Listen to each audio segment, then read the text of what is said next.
بسم الله الرحمن الرحيم نحمده ونصلي على رسوله الكريم حضرت سیدنا آدم علیہ الصلاۃ والسلام اور حضرت حوا علیہ الصلاۃ والسلام دونوں کے دونوں جنت میں رہنے لگے۔ اللہ تعالیٰ کا یہ حکم تھا، جنت کی تمام چیزوں سے فائدہ اٹھانا جائز ہے، لیکن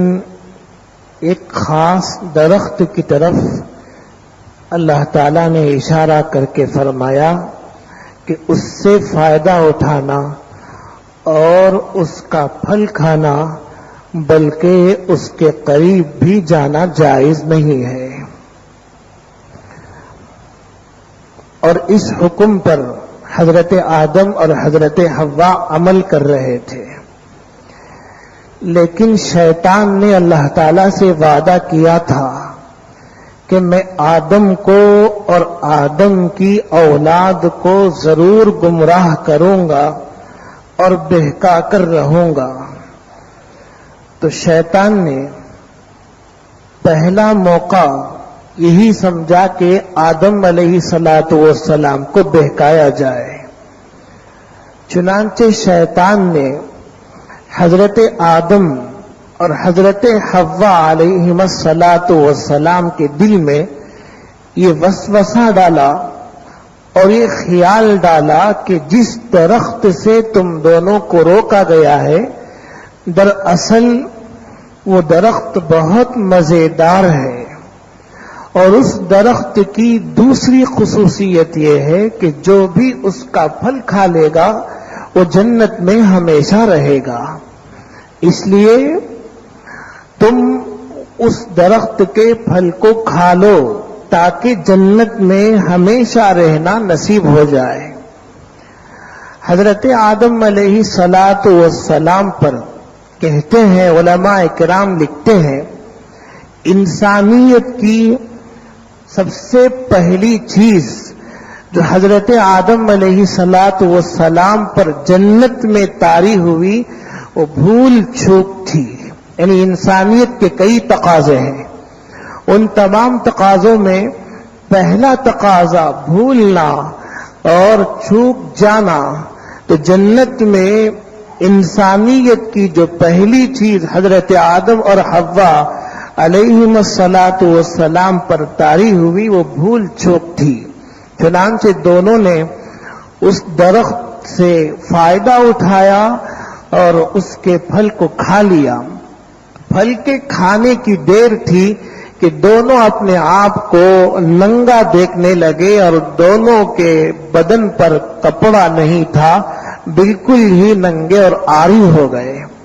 اور حضرت آدم اور حوا علیہ الصلاۃ والسلام جلدی کرنے لگے، جلدی کر کے ایک درخت کے پتے سے اپنے آپ کو لپیٹ لیا، اور یہ انسانیت کا ایک پہلا سبق تھا کہ انسان نے اپنے آپ کو درخت کے پتوں سے لپیٹا ہے۔ اللہ تبارک و تعالیٰ کا عتاب نازل ہوا، غصہ نازل ہوا۔ اللہ تبارک و تعالیٰ نے آدم کی اور حوا کی گرفت فرمائی کہ تم دونوں نے اس پھل کو کیوں کھایا اور اس درخت سے فائدہ کیوں اٹھایا۔ حضرت آدم اور حضرت حوا علیہ الصلاۃ والسلام ابلیس کی طرح سے حجت نہیں کیے، بلکہ فوراً اللہ تعالیٰ کے سامنے توبہ کرنے لگے، معافی چاہنے لگے اور کہا،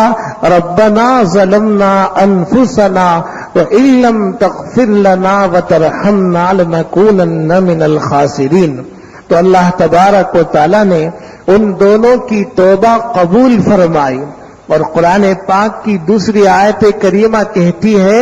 اللہ تبارک و تعالیٰ نے خود ہی توبہ کے کلمات سکھائے۔ تو آدم علیہ الصلاۃ والسلام نے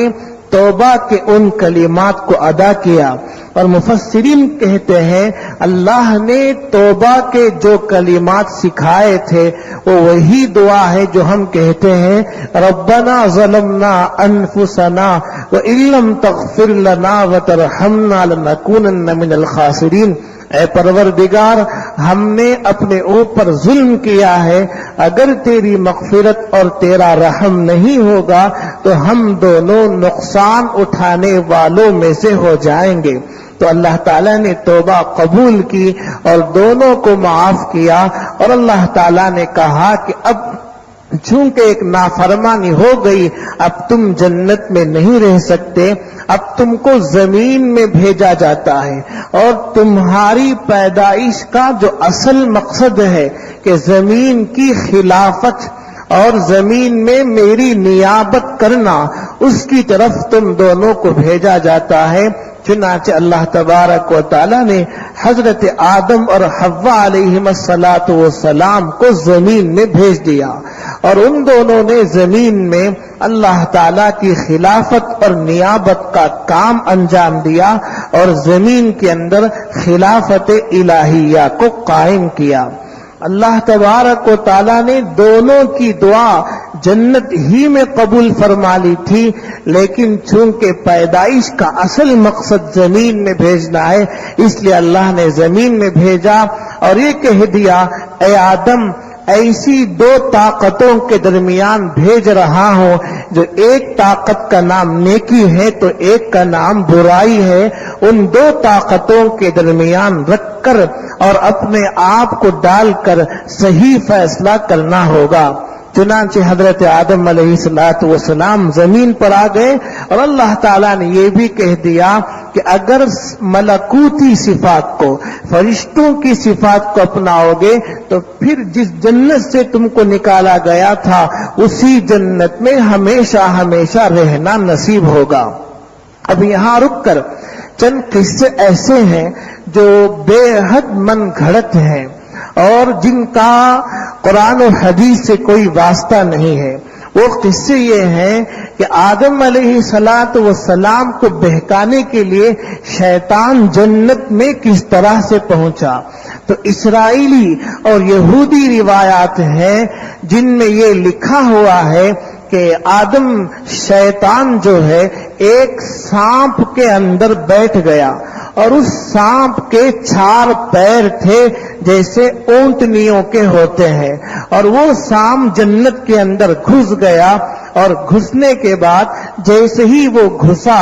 تو شیطان سانپ کے پیٹ سے نکلا اور آدم علیہ السلام کے دل میں وسوسہ ڈالا. اس کے بعد اللہ تعالیٰ نے سانپ کو یہ سزا دی کہ اس کے پیر کو اس کے پیٹ میں گھسا دیے. تو یہ من گھڑت واقعہ ہے اور یہ بالکل بے بنیاد جھوٹا ہے اور اس کا قرآن و حدیث سے کوئی تعلق نہیں. علماء امت نے لکھا ہے کہ وسوسہ ڈالنے کے لیے، بہکانے کے لیے جنت میں پہنچنا ضروری نہیں، جنت سے باہر رہ کر بھی وسوسہ ڈالا جا سکتا ہے اور کسی کو بہکایا جا سکتا ہے. جیسے